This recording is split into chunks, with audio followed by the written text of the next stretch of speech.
gente boa e amiga do Piauí, gente boa da TV Antena 10, um abraço, bom domingo. Ó, já cheguei aqui com o nosso Antena Rural desse domingo especial. E eu vou mostrar hoje para você a emocionante história de um galo. É, um galo.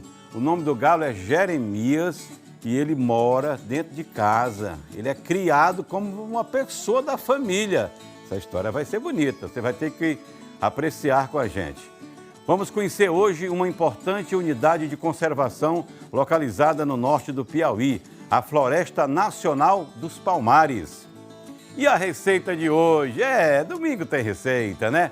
Feijão tropeiro com toque da culinária lá de Minas Gerais.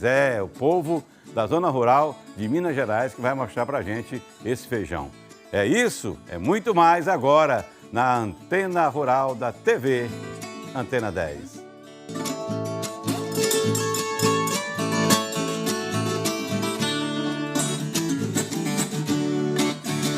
Um abraço para você, bom dia. Ó, quem foi que disse que galo? Tem gente que tem raiva de galo. Galo, eu estava dormindo, o galo cantou 5 horas da manhã. Mas o galo é o acordador do mundo, né? Na hora que o sol nasce, o galo já está. Como diz o Belchior, galos, noites e quintais, né? Mas galo não é só para acordar a vizinhança e cantar alto, não. O galo é um animal lindo, né? Vou contar a história de uma família aqui de Teresina, capital do Piauí, que adotou um galo. Ora mais, tá com 5 anos que o galo mora dentro de casa. Sabe como é o nome do galo? Jeremias. Rapaz, esse galo Jeremias tem feito coisa. Ele conquistou a família. Ele mora dentro de casa, é um companheiro, é um parceiro. Os moradores todos adoram esse galo Jeremias. Mas que história é essa? Cadê esse galo, rapaz? Tem gente que cria cachorro, outros preferem gato. Mas nesta casa aqui no bairro Monte Castelo, quem roubou a cena foi um galo. E não é qualquer um. Jeremias acompanha a dona até na hora da reza. O nome foi escolhido pela neta, Maria Isis, e desde então o animal conquistou um espaço especial. Tem alimentação preparada com carinho, participa dos momentos em família e todo mês de setembro ganha até festa de aniversário. O vínculo ficou ainda mais forte durante um período difícil. Enquanto Valéria enfrentava o tratamento contra o câncer, a presença constante de Jeremias ajudou a tornar os dias mais leves. Eu estou aqui na casa da dona Valéria para conhecer alguém muito especial na família Félix. Esse amigo costuma ficar aqui no quintal, mas ele está presente em diversos eventos promovidos pela família. Inclusive já teve até aniversário, não é, dona Valéria? É verdade, já. Participa de todos os aniversários aqui. Quando chegar a data da gente comemorar, ele está presente em todos os aniversários. E como que é a rotina do Jeremias aqui em casa? Às vezes ele está calmo, às vezes ele tem cisma de certas pessoas. Quando ele está muito estressado, como agora, que ele quer ir para a mesa dele, aí ele fica assim, fica valente. E como foi que ele entrou para essa família? Você pode contar um pouquinho aí da história do Jeremias?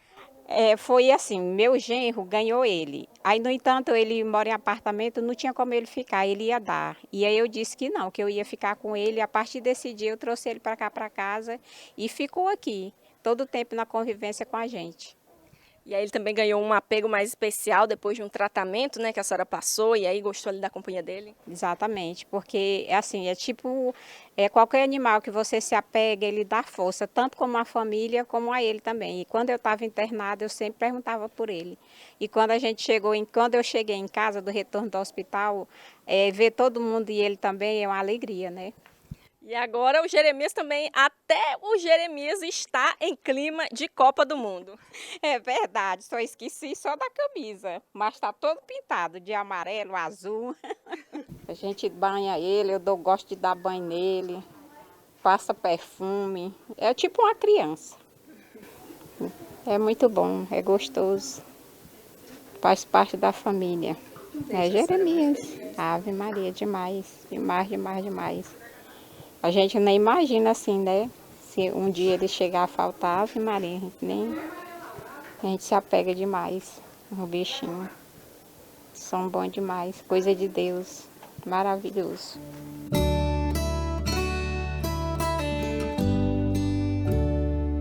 mas é sempre no fim da tarde que acontece a cena mais curiosa. Pontualmente às 6 horas, Jeremias acompanha Valéria até o momento de oração. Enquanto ela reza o terço, o galo permanece ali por perto. Santificado seja o vosso nome, venha a nós o vosso reino, seja feita a vossa vontade. Apesar da tranquilidade com mulheres e crianças, Jeremias também leva a sério a missão de proteger a casa. Homens desconhecidos costumam receber uma recepção bem diferente, com bicadas e até perseguições. Ele é assim, tem dia que ele tá, quando o padre vinha aqui para me confessar, ele ficava às vezes, assim, não dá nem para explicar, que tem gente que ele cisma, aí ele fica querendo correr atrás para picar, mas aí depois ele vai se adaptando e vai acostumando. Até mesmo a Daiane aqui, a minha filha mesmo, tem dia que ele dá a carreira nela aí depende do estado dele, como é que ele se encontra. Mas ele é dócil, ele tem que saber levar o Jeremias. Né, Jeré? Assim, o galo ganhou o coração não só de Dona Valéria, mas também dos filhos e netos dela. Ele é muito bom, a Maria, a menina ama ele. Suas netas brincam bastante? Bastante. Às vezes de manhã dá uma corridinha nelas aí, quando vai para a escola elas ficam gritando, mas é assim mesmo. Agora, gente, eu vou tentar me aproximar aqui do Jeremias, preciso inclusive de ajuda das meninas para conseguir pegar ele aqui e fazer aquele carinho, né, simpatizar aqui com Jeremias, que é esse animal muito querido aqui pela família. E aí os pequenos também brincam muito com ele, né? Sim, Já foi picada? sim, bem aqui na mão. Aí eu comecei a chorar e falando pra minha mãe. Pois é, gente, é isso. Jeremias aqui, muito querido pela família, já está em clima de Copa. Agora ele está com aquela vontade de ir para o canto dele, para a mesinha dormir, já está querendo se recolher. Mas, no geral, a família fala que ele é sempre muito simpático e recebe, inclusive, todo mundo com muita alegria, com muita receptividade. Meu filho vai ficar famoso na TV Antena 10, né? Rede Record.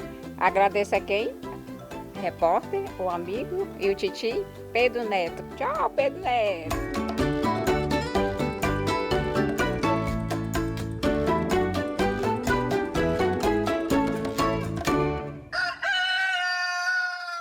Olha, vamos conhecer agora um pouco da produção de laticínios artesanais na cidade de Curralinhos. Olha, Curralinhos é aqui perto de Teresina, tem uma estrada nova que vai por Nazária e de Nazária a Curralinhos. E lá em Curralinhos tem um rancho que processa 60 litros de leite por dia. E eles usam lá a ordenha mecânica, que é para garantir a eficiência e a qualidade do produto, né? O Chico Filho vai mostrar o trabalho de uma família inteira que aproveita o leite e produz cada maravilha. Mostra aí, Chico. No interior de Curralinhos, uma propriedade rural vem mostrando que tecnologia e produção artesanal podem caminhar juntas. No Rancho Galebe, a ordenha mecanizada faz parte da rotina diária. O sistema contribui para mais eficiência no manejo do rebanho e ajuda a garantir a qualidade do leite que chega ao consumidor. Isso não foi muito pretensioso, não. A gente não pensava exatamente o que a gente ia fazer. Quando nós viemos morar aqui, a única certeza que eu tinha é que eu queria muito transformar o rancho com alguma produtividade que a gente conseguisse se sustentar. Mas a nossa propriedade é pequena. E daí a gente percebeu que transformar o nosso leite em produtos com valor agregado seria a maneira mais inteligente. As boas práticas, elas começam no curral. Então o ambiente tem que ser extremamente limpo, todo o processo, porque se o leite ele não chegar bom, com a qualidade que a gente exige, a gente não vai ter um produto na qualidade que a gente produz. Hoje o rancho mantém 22 vacas em lactação. A produção diária chega a 280 litros de leite. Todo o processo é acompanhado de perto pelos proprietários, desde o manejo com os animais até o armazenamento da matéria-prima. Nós trabalhamos hoje com as raças Gir, que é o Gir leiteiro, com a Girolanda, que é o meio-sangue. Hoje nós fazemos a ordenha toda mecanizada. Nós temos ali 2 espaços para ordenhar 2 vacas por vez.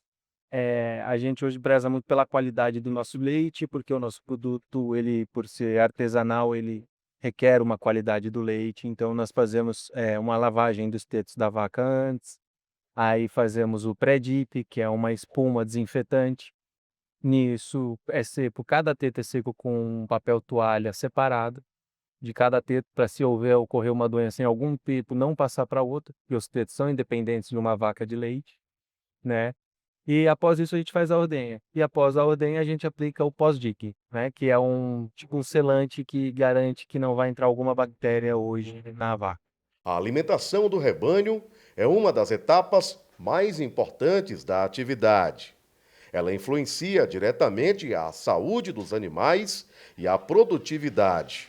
Por isso, a propriedade segue uma rotina diária de cuidados, buscando equilíbrio nutricional e bem-estar para o gado leiteiro. A alimentação dos animais é feita da seguinte forma. Hoje a gente opta por alimentar as nossas vacas com a ração, que é o concentrado, que a gente chama, que ela é composta por milho, soja e núbio. A gente fornece essa ração durante a própria ordenha. Se terminou a ordenha da vaca e ela não consumiu todo esse concentrado, a gente põe num outro coxo, que ela vai para o outro lado terminar de comer este concentrado. E após a ordenha de todas as vacas e cada uma consumir a sua quantidade necessária de concentrado, elas vêm para cá para comer silagem de milho e capiaçu fresco, que é fornecido para elas todo dia. Um dos diferenciais do Rancho Galeb é a produção de um queijo autoral. A receita foi inspirada no tradicional queijo canastra mineiro. A iniciativa une referências de uma tradição reconhecida nacionalmente com a identidade e as características da produção local. Eu adoro queijo, então quando você é apaixonado por queijo, a gente procura muito no mercado e a gente não encontra. Normalmente os queijos são sempre os mesmos, especialmente aqui no Nordeste é o queijo coalho. Todo lugar produz o queijo coalho e esses queijos especiais não tem. E para quem é apaixonado por queijo, um meia cura eu acho que é o básico do básico. E a gente resolveu produzir um com o terroir do rancho. Então é um queijo nordestino, é um queijo com raízes do Nordeste, é um queijo piauiense, só que é um meia cura. E eu recomendo, gente, é um queijo maravilhoso. Além da produção de leite, a fazenda investe na fabricação de derivados. Entre eles estão iogurtes artesanais comercializados na região. A estratégia agrega valor à matéria-prima produzida no campo e amplia as oportunidades de negócio para a propriedade. Hoje a gente tem o comércio local, a gente também tem alguns pontos de venda em Teresina e um diferencial que nos deixa muito orgulhosos é dizer que nós fornecemos para a merenda escolar de alguns municípios e do estado. Então saber que as crianças, os adolescentes, os alunos, tanto da rede municipal quanto estadual, estão consumindo um iogurte com a qualidade que é o iogurte do Rancho Galeb, nos enche de orgulho. Aqui no Piauí nós somos os únicos que produzimos iogurtes em 1 litro. E eu preciso explicar que nem tudo que você vê na prateleira que parece iogurte é iogurte. Existe muita bebida láctea e a bebida láctea ela é composta de até 70% de soro e espessantes, emulsificantes, enquanto que o iogurte de verdade, quanto eu costumo dizer, o nosso iogurte é somente leite, fermento lácteo, açúcar e saborizante. E o iogurte natural nosso que é só leite e fermento, então é saúde engarrafada.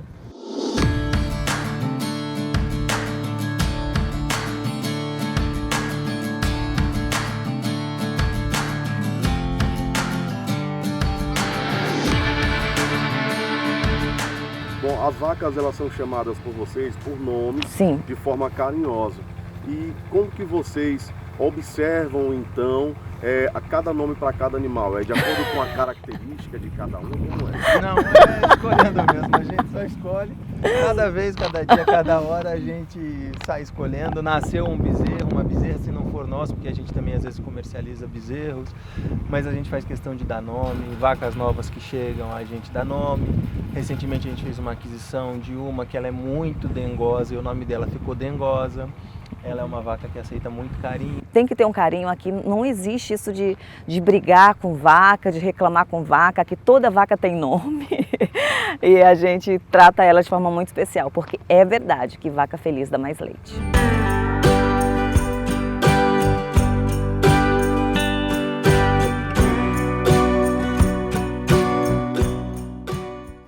Só tem graça se você estiver aí e eu estiver aqui, nós juntos, né, rapaz? Programa de televisão, de rádio, de qualquer lugar, só presta com interação, por participando e a gente mandando aquele abraço. Deixa eu conversar aqui com a nossa audiência, mandar um alô para o meu amigo Baixinho, Dona Ana. Olha o Baixinho aí, viu? Ele mora num restaurante chamado Restaurante do Baixinho. Comida maravilhosa. Olha aí o Baixinho, rapaz, lá que uns cachorros lá. É animado, viu? Ele e Dona Ana, ali no rumo de Caxias do Maranhão. Já fui comer lá. Lá a comida é feita mesmo no fogão de lenha. Ei, comida boa! Olha, um abraço para a Lucília. A Lucília com o esposo dela, o Júnior. Estão assistindo a gente, sabe aonde? No Angelim, na zona rural de Barra. Olha essa casa aí, ó. Essa casa de taipa, com aquele telhadozinho, friinho, uma casa dessa, e cheio de coco babaçu lá atrás. Significa dizer que aí é frio o lugar. Um abraço para vocês. Eu quero mandar um abraço também muito especial para o Lucas. Ele mora na cidade de João Costa, lá no sul do Piauí, e mandou essa foto linda, ele com o nenenzinho dele, ó, na plantação, na roça, no quintal. Mas, rapaz, botou logo... Aliás, é o Lucas e a mamãe aí que estão juntos, né? Que bacana. Olha, o Maciel mandou essa foto aí. Olha o que o Maciel fez. Pegou a piscina dele, ó. Olha a piscina do Maciel, lá em Baixa Grande, na zona rural de Monsenhor Gil. Alguns vão dizer que não é uma piscina, que é uma caixinha d'água. É nada, meu amigo. O cara até é feliz aí da vida. Qual é o problema, né? Quem também está em Monsenhor Gil é o Nascimento Filho. Rapaz, o Nascimento aí, ó. A mãe dele, ó. A senhorinha de idade, ó. Ele diz, minha mãe é minha criança, ó. Ela estava na rede, ela disse, meu amor, quero lhe dar um beijo. Aí pegou a mamãezinha, a velhinha que ele dá valor, né? Pegou ela no braço como quem pega uma criança. E mãe é sempre uma criança, né? Com certeza. Daqui a pouco eu volto com mais alô, com mais abraço. Mande aí uma foto sua. Aí tem alguém que canta na sua cidade, alguém que toca um violão, uma sanfona. Aí tem um vaqueiro velho. Aí tem uma pessoa que sabe contar histórias, poesia.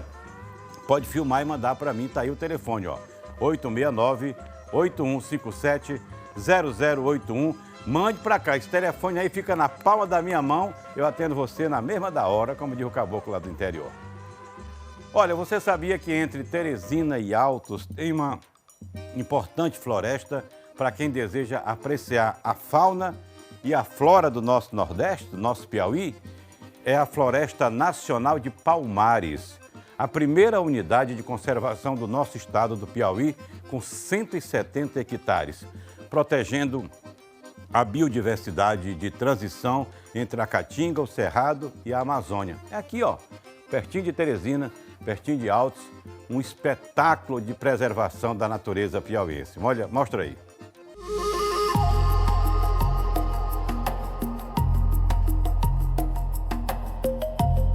Floresta Nacional Palmares, a primeira floresta do Piauí.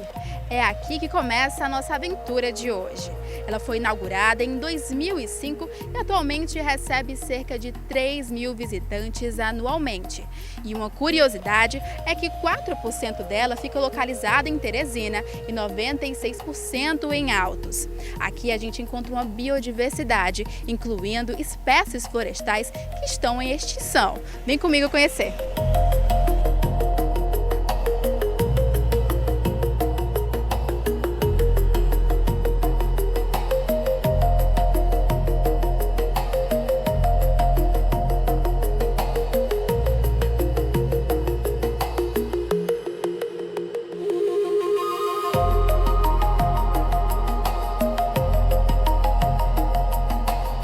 E agora eu estou aqui com o Gaspar Alencar, ele que é técnico ambiental e vai nos apresentar um pouco mais sobre a Floresta dos Palmares.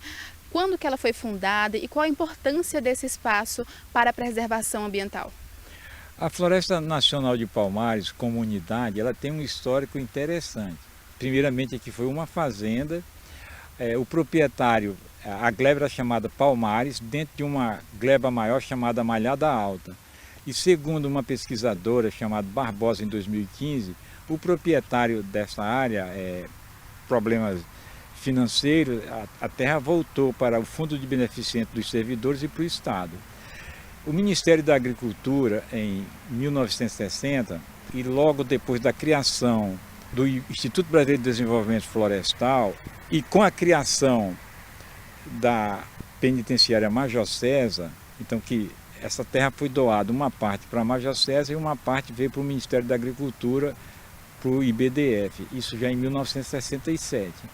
Então aqui o IBDF ele funcionava como um posto de produção, de fomento de produção de mudas nativas e exóticas. Inclusive nós temos aqui espécies de outros países e temos também espécies de outros biomas também que foram introduzidos nessa época. Então com a criação do IBAMA, aqui a floresta, a área passou a ser um posto de fiscalização. Então saiu daquela área de fomento de produção de mudas para reflorestamento de praças, reflorestamento de áreas degradadas, aí passou a ser um posto de fiscalização. Como havia na década de 80, início da década, uma exploração madeireira muito forte de Altos para abastecer o mercado de cerâmicas, em Teresinas e Timon, então estabeleceu-se esse posto de fiscalização aqui na Floresta de Palmares. E aconteceu, em 2004, uma pressão vindo do MST para invadirem essa área aqui.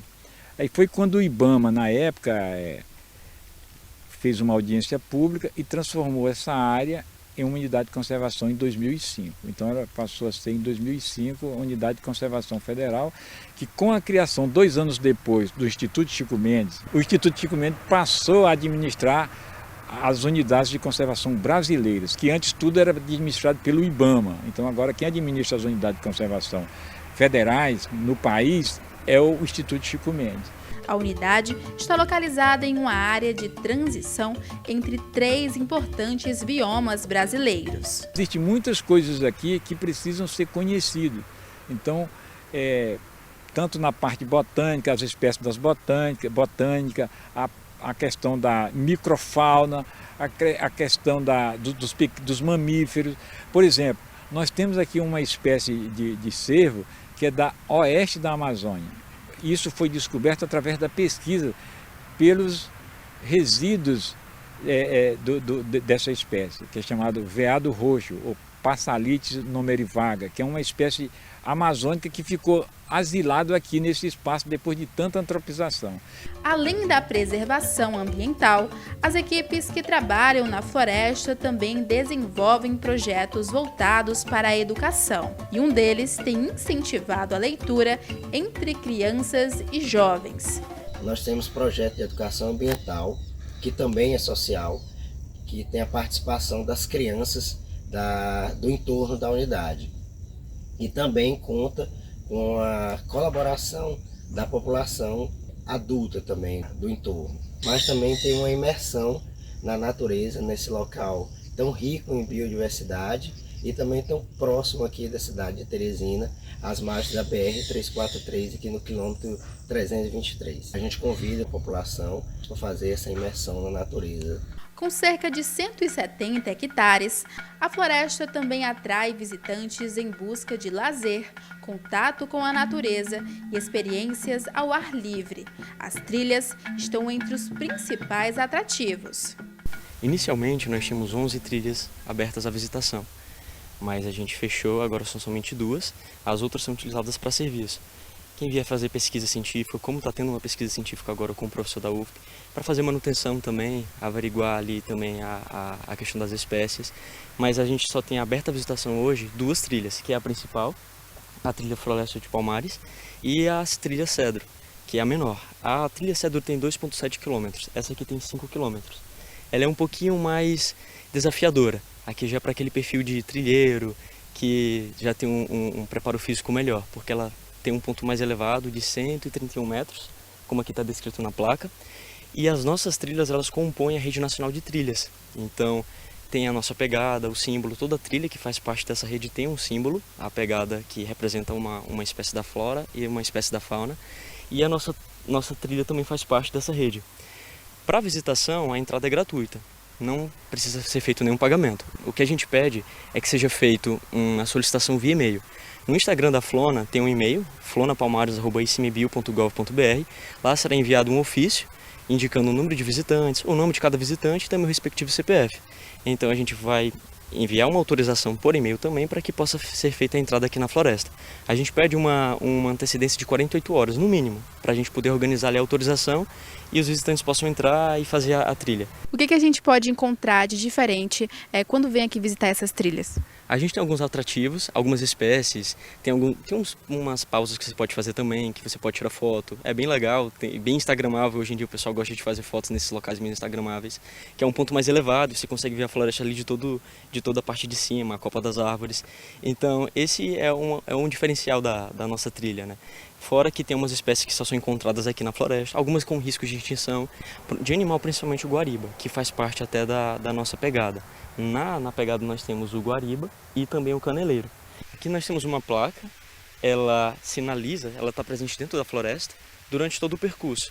A trilha ela pode ser feita com guias ou sem guias, não tem problema, porque ela é autoguiada. Ninguém vai se perder, até uma criança consegue se encontrar aqui dentro. Quando a gente encontra a placa com fundo amarelo e o símbolo em preto, significa que você pode ir mais fundo na floresta. É o ponto de que você está iniciando a trilha. Mas quando a gente olha aquela outra placa aqui, ó, no fundo, com o fundo preto e o símbolo amarelo, é de retorno, ou seja, é o caminho de volta para a área de uso público. Uma das trilhas percorridas pela nossa equipe foi a trilha do cedro. Pelo caminho, encontramos curiosidades da floresta, como bebedouros naturais e vestígios deixados pelos animais. Enquanto a gente caminha aqui na trilha cedro, a gente encontrou esse cipó aqui, que o seu Gaspar vai explicar para a gente um pouco sobre esse tipo de cipó. Esse é um cipó chamado cipó de escada, ou conhecido na Amazônia como cipó de jabuti. É uma coisa muito interessante que nas aulas de educação ambiental, as crianças, quando chegam assim, eles perguntam, olhe para o tipo dessa folha aqui, olha, essa folha desse jeito, que é o cipó de escada, de uma forma parece uma pata de vaca, invertendo parece uma asa de borboleta. Então, esse cipó, além de trazer para nós essa beleza artística da natureza, também tem essa... também ela, na Amazônia, é conhecido como cipó de jabuti, que tem esses degraus assim, como se... isso são falas comunitárias, conhecimentos populares, que enriquece a questão do próprio ambiente natural. Nós mantemos essas trilhas o mais natural possível, na ideia de que as pessoas, quando vierem visitar, eles possam assim, ter esse contato com a natureza, essa imersão, assim, e não ter uma passada rápida, identificando aqui os cipós. Então, esses cipós ou lianas, conhecidos na Mata Atlântica, então, por exemplo, aponta o que a Floresta Palmares já tem de valor, recursos de valores aqui, que são as espécies dos quatro biomas, né? Floresta amazônica, Mata Atlântica, Cerrado e Caatinga. Então, mesmo sendo uma área considerada pequena, mas é uma área, uma proporção de uma extensão pequena, é uma área assim que com uma biodiversidade riquíssima.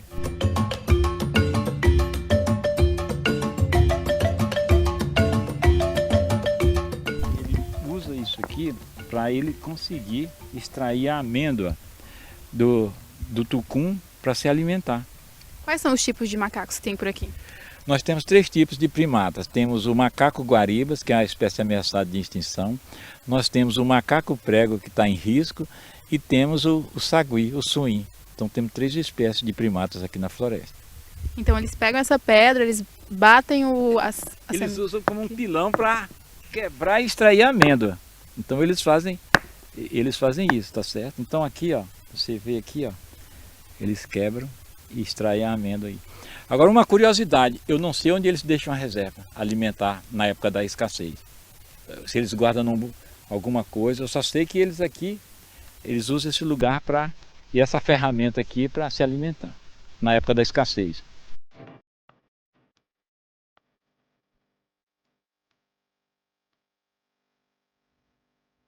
Uma curiosidade que nós encontramos aqui, percorrendo a Floresta do Palmares, é essa folha que o Gaspar vai explicar um pouquinho para a gente. Ela é a maior folha de toda a floresta. Essa é uma espécie botânica chamada xixá, que produz um fruto que serve de alimento para os mamíferos e aves. E nós comparamos com a nossa Vitória Régia do bioma Cerrado e Caatinga. Então é a maior folha que nós temos aqui na floresta de Palmares. Os bebedouros, eles já existiam, mas eles foram descobertos para que nós transformássemos essa ideia de que num primeiro momento os bebedouros eles eram utilizados para a degradação do meio ambiente. Como assim? Os caçadores vinham para capturar suas presas e colocavam água na época da seca e colocavam suas jiraus, armadilhas para capturarem os animais, principalmente os pequenos mamíferos existentes na floresta. Então, esses bebedouros é uma formação físico, químico e biológica da própria natureza. Nós temos aqui um exemplar de jacarandá, mas também temos outras espécies que existem os bebedouros, como sapucaia, outras espécies, além do jacarandá, sapucaia, temos em torno de umas 10 espécies de espécies botânicas onde são construídos esses bebedouros. A maioria é o jacarandá. Diariamente nós temos as equipes que no turno 12x36 eles se deslocam e passam aqui para abastecer na época da seca. E aqui, Giovana, observe lá. Então eles vão anotar numa planilha que esse bebedouro foi feito uso hoje. Então alguma espécie de mamífero, répteis ou aves vieram aqui, então que as bordas estão molhadas, como se houvesse um uso. Aqui também, nesse bebê. E aqui também a gente anota, esse é o canto do arapaçu do Nordeste. Então, por exemplo, próximo do bebedouro, ouviu-se o canto de uma espécie de ave chamada arapaçu do Nordeste, que é uma espécie ameaçada de extinção também. E aqui eles vêm catalogar o que eles encontram: sementes, pegadas, rastros e uso. E até mesmo predação.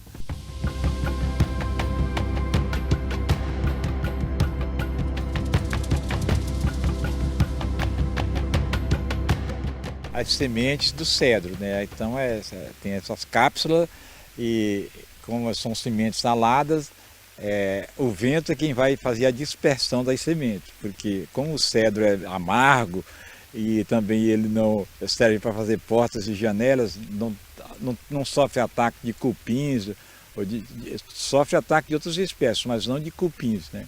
Então por isso que é uma espécie nobre e muito famosa também. Os cedros do Líbano têm uma história muito interessante. Eles não se reproduzem em outros países, o cedro do Líbano, mas nós temos aqui nosso cedro brasileiro.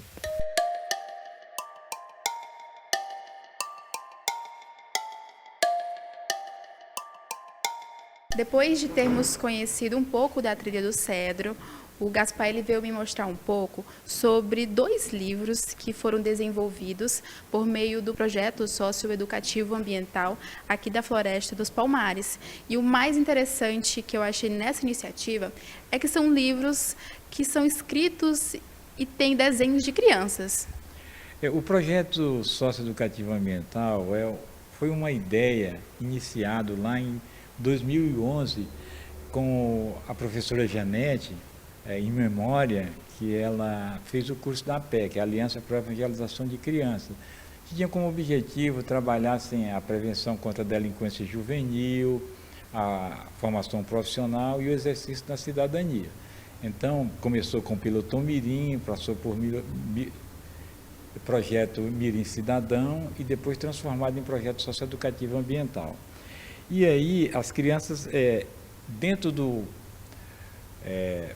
da formação do projeto, nós trabalhamos capoeira, computação, literatura, teatro e educação ambiental.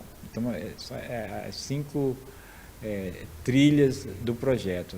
Trabalhar essas questões para a formação da cidadania. A Floresta Nacional dos Palmares é um convite para conhecer de perto a riqueza da natureza piauiense e entender a importância de conservar esse patrimônio para as próximas gerações. Aqui nós temos aqui alguns poemas. Eu vou ver se eu encontro aqui um. O Tempo. Eu vou fazer questão de ler de um menino de 13 anos. Olha o que ele escreve aqui. O tempo. De tempo temos muito. Podemos chegar até 100 anos. Mas muitos não passam de 40 anos. O tempo pode prolongar se nós cuidarmos. Por mais que o tempo passe como um jato, ainda assim, para ser feliz não precisamos de muito. Evoluir é necessário, adaptar-se é necessário, ser forte é necessário. Por isso a humanidade deve avançar, pois um dia o tempo vai acabar.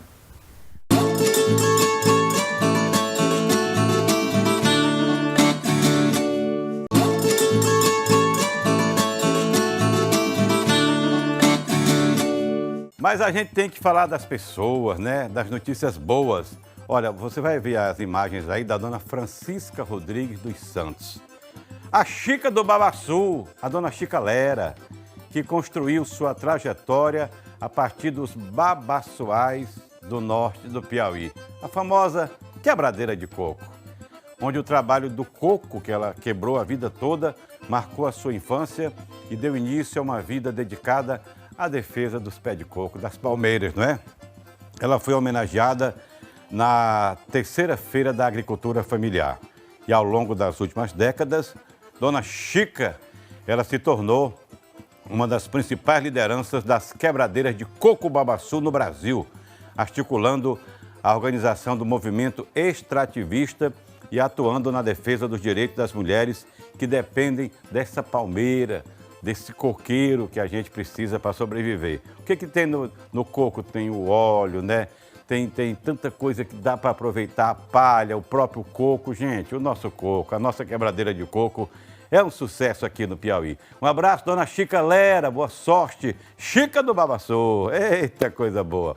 Olha só, a soja está vendendo muito bem no Brasil.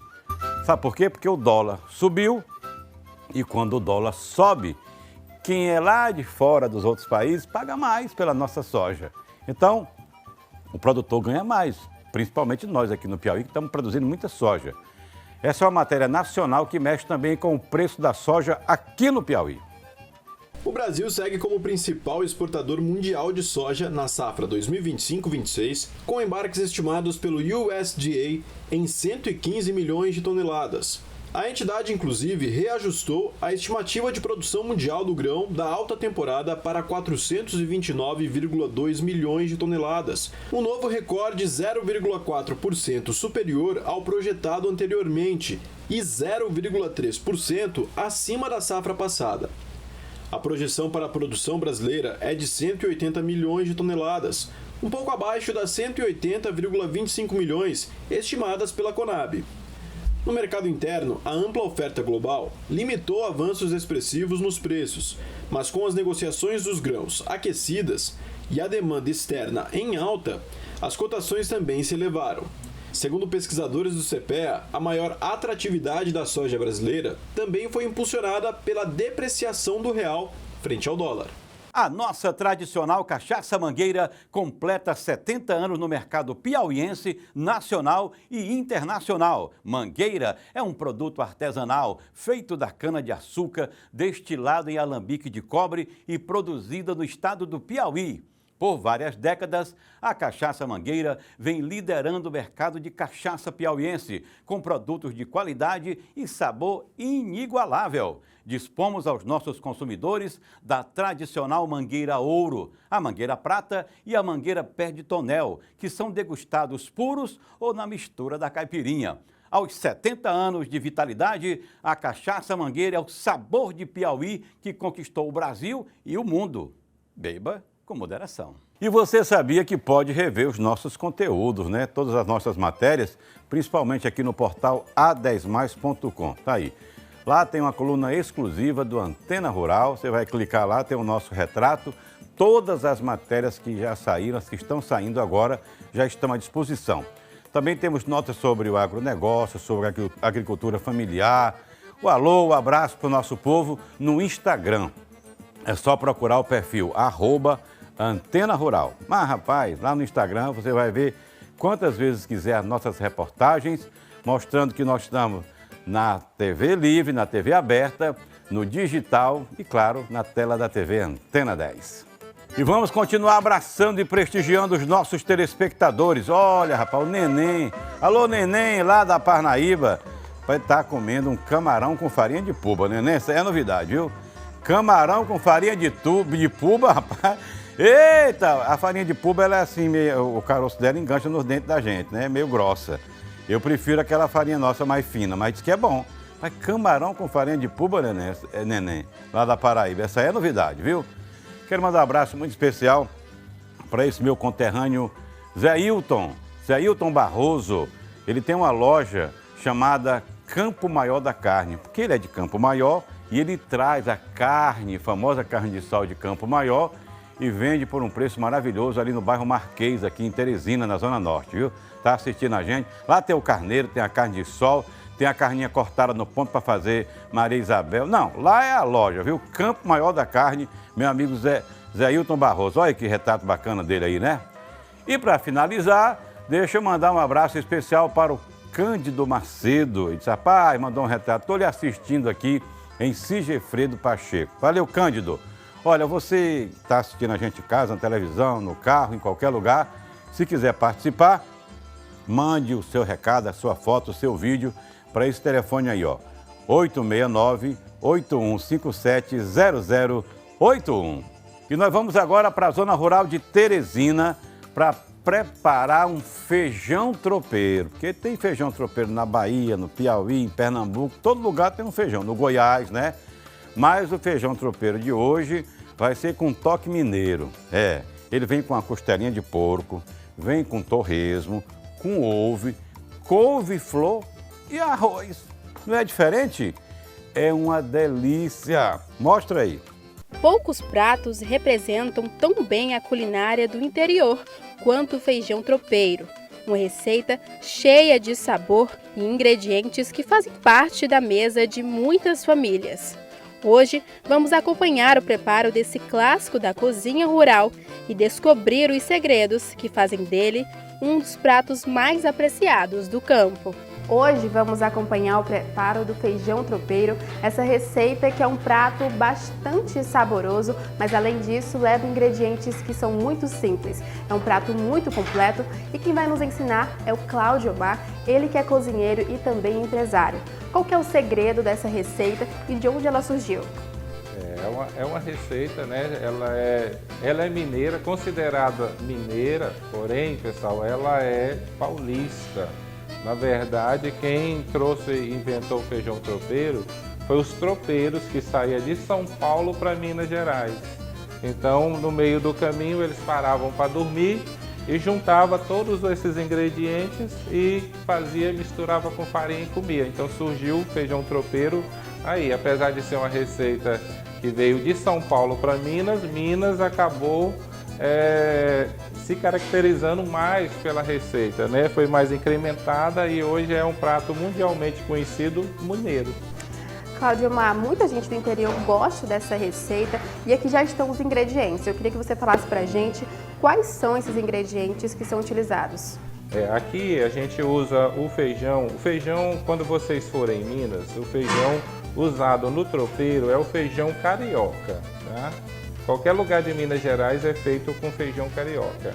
Aqui no Piauí eles costumam usar o feijão verde e o branco, mas a receita 100% mineira é feita com feijão carioca, né? Eu uso aqui bastante cebola, que o mineiro usa muita cebola. Aqui eu tenho uma pasta de alho, que eu mesmo faço aqui, né? Temos o bacon. Aqui eu já meio que já pré-fritei ele, né? Ele vai ainda voltar e assar mais um pouquinho, né? Bacon e calabresa. Temos a couve. Aí a gente usa também costelinha, né? Aqui a gente usa na nossa receita a costelinha de porco. Porém, Lá em Minas, talvez você acha com lombo ou com a costelinha. Lá também eles usam muito o lombo também na receita. E a costelinha, pessoal, aqui, ela demora de 2 a 3 horas para ficar pronta. Então aqui de manhã, a gente já começa a preparar ela, porque não dá quando o cliente chegar, pedir um prato desse e demorar 3 horas. Então a gente já deixa meio que tudo do jeito que está aqui, feijão pronto, todo o exemplar pronto, né? Já para a gente ser mais rápido na sequência do prato. Claudimar, aqui também tem o azeite de oliva. E eu uso também, aqui é para enfeitar, né? A pimenta biquinho, né? Ela não tem ardência, só é de enfeite, muito saborosa. É só para ficar bonito esteticamente no prato. Depois no prato nós vamos finalizar ele com a costela, ovo, né? E a couve refogadinha.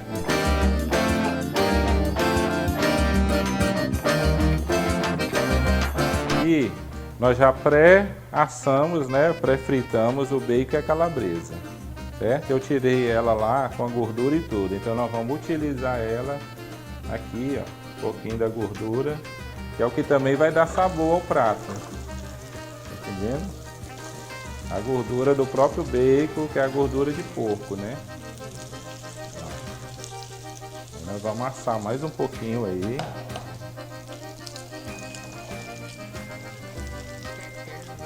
É importante mexer, né, enquanto ela assa. Sim.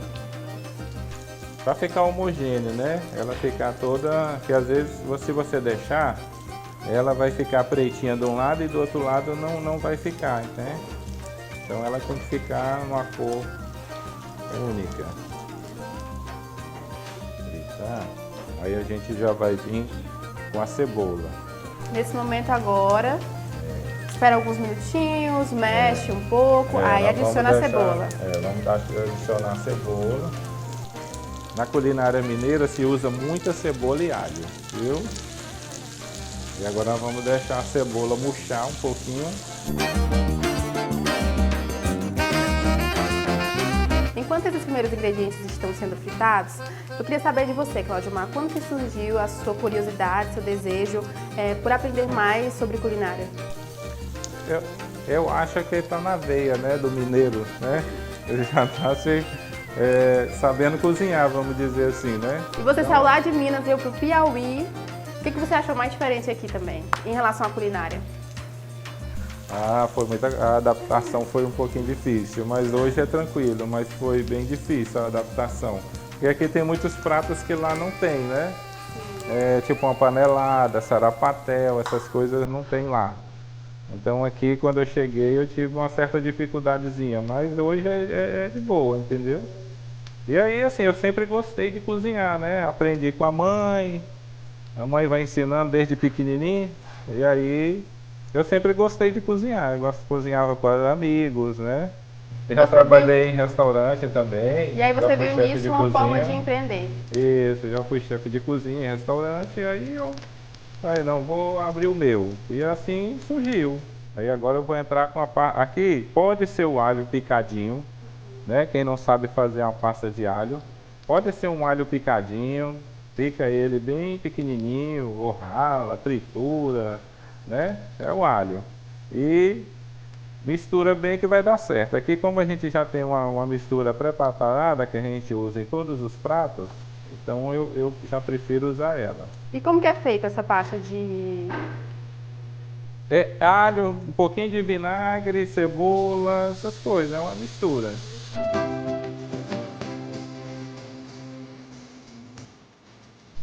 E agora nós vamos entrar com os ovos. Esses ovos são ovos caipiras, são ovos...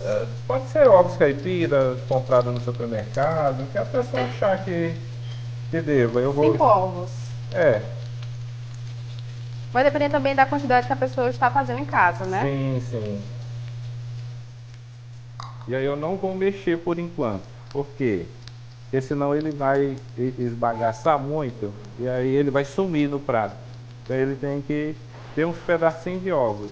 Então na hora que ele já ficar mais firme é que eu vou dar uma mexida no prato. Vamos deixar ele firmar mais um pouquinho. Se eu mexer aqui agora, vai ficar um ovos mexido. E quando eu colocar o feijão, ele vai sumir. E o interessante é que fique uns pedacinhos de ovos. Como você fosse comer o ovo inteiro, né? Não ovos mexidos. E eu, por enquanto, não coloquei sal. Por quê? O bacon e a calabresa já tem sódio. Então, depois é que a mistura dos sabores é que a gente vai ver se precisa de um pouquinho de sal ou não. O feijão também, a gente já cozinha também com um pouco de sal e umas folhinhas de louro para dar um pouquinho de sabor também. Agora nós vamos entrar com o feijão. O feijão, como eu disse, ele já foi cozinhado, com um pouquinho de sal e louro. Aí já tem o sal, né, dos ingredientes que já estão aqui. Aqui você vai mexendo um pouco, bem devagar, para ele incorporar os sabores agora. E agora a gente vai entrar com a couve, olha, bem picadinha, bem fininha, né? Aqui não é todo mundo que consegue isso aqui não. Uma couve fininha desse jeito aqui não. E aqui a gente vai botar aqui.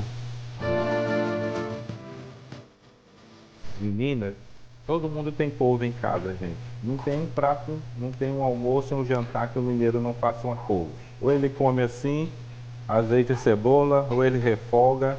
Mas é incrível, isso aqui tem em todos os restaurantes, desde os mais chiques aos mais popular, self-service ou qualquer restaurante tem couve no cardápio. É muito interessante a gente perceber nessas variações de regiões para regiões, quando se trata do paladar, da culinária, das formas de fazer as receitas, principalmente que eu já percebi que no Brasil, principalmente o brasileiro, ele gosta sempre de acrescentar, fazer um diferencial. A receita é de um jeito, ele gosta de colocar uma coisa diferente também, né? Sim, sim. Agora nós vamos entrar com a farinha, viu, gente? Mas é muito pouca, viu? É muito pouquinha. Por isso que é tropeiro, porque quando o pessoal, os tropeiros viajavam de São Paulo para Minas, eles tinham farinha, o bacon não precisava ir na geladeira, a calabresa defumada não precisava ir na geladeira, né? O feijão eles cozinhavam na hora, e aí eles misturavam tudo com farinha e comiam. Por isso que ficou o feijão tropeiro, né? Por causa dos tropeiros. Bom, aqui já está basicamente pronto o nosso tropeiro. Aí nós vamos para a finalização do prato. Aqui um prato desse, quando pede, é muito rápido. Já tem tudo isso já, como eu disse, já praticamente pronto. E aí é só ir adicionando. Só ir adicionando, Vamos botar uma pouquinho aqui. Já tem um pouquinho de gordura, que pode botar uma pitadinha de sal. Aqui nós vamos só murchar ela, para ela não ficar 100% crua. E também, se ela murcha demais, fica ruim.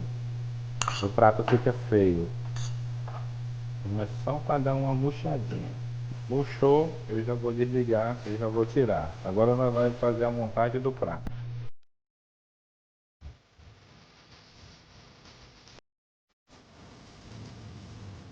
Eu estou ansiosa, tô aqui só de cantinho curiando, que nem criança, quando fica ali só observando, esperando a receita ficar pronta para experimentar.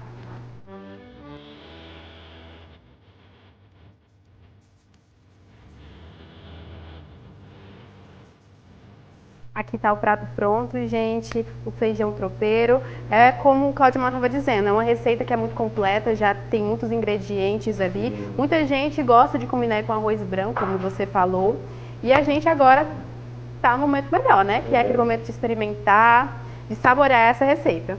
Depois de acompanhar cada etapa do preparo, o resultado é um prato que reúne sabores marcantes e muita tradição. O feijão tropeiro é uma daquelas receitas que atravessam gerações, preservando costumes e mantendo viva a essência da culinária rural brasileira. A gente veio para esse espaço aberto para saborear o feijão tropeiro e você trouxe também aqui um prato com arroz, né? Que é como geralmente os piauienses gostam de comer essa receita. Exato. Geralmente a gente serve do jeito que está aqui, um pouquinho de arroz branco e o feijão tropeiro, né? Lá em Minas nós gostamos é puro. Aí vai tomando a cervejinha, conversando, prosando e comendo. Mas aí ele é puro. Mas aqui o pessoal, como é uma refeição, né? A gente serve com arroz branco. Então bora lá experimentar? Bora.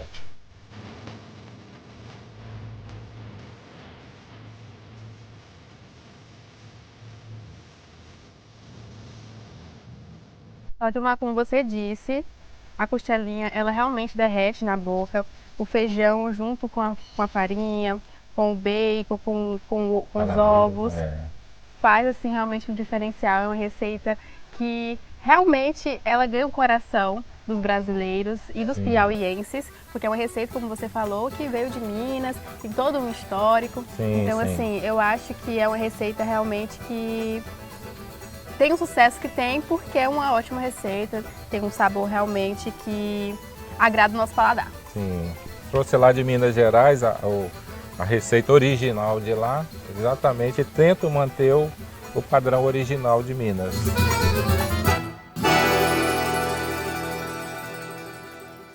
Ô, gente, domingo bom é esse, que a gente se encontra, se abraça, troca experiências, troca carinho, troca afeto.